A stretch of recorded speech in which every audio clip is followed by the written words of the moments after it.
lazaiko marina dia marina aminao fa raha tsy hateraka indray ny olona dia tsy afa mahita ny fanjakan'Andriamanitra. Joany 3:7.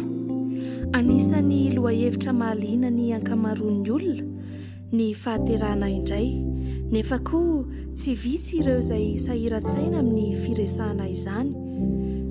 Toy izao ny ampahany amin'ny resaka ny fanaovan'ny Nikodemosy, lehilahy iray mpanapaka teo amin'ny Jiosy tamin'i Jesosy.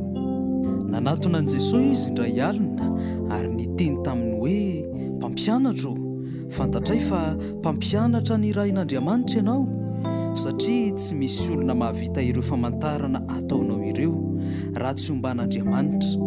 Fa novalian'i Jesosy hoe, lazaiko marina dia marina aminao fa raha tsy hateraka indray ny olona dia tsy afa mahita ny fanjakan'Andriamanitra.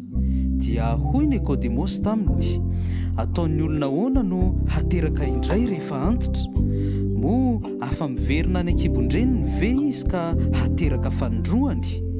Ka novalian'i Jesosy hoe, lazaiko marina dia marina aminao fa raha tsy hateraka ny rano sy ny fanahy masina ny olona dia tsy afa miditra ao amin'ny fanjakan'Andriamanitra.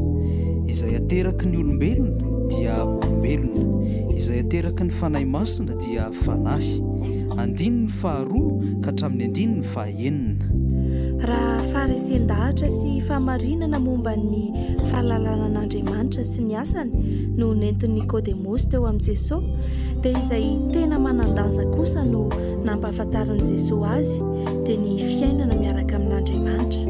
Tsy fahalalana ara-tsaina na faharesen-dahatra fotsiny ny finoana kristianina, fa fifandraisana velona sy manokana amin'Andriamanitra ary iainana andavanandro izany. Tompo, mino anao aho ary manaiky ny hankatony teninao.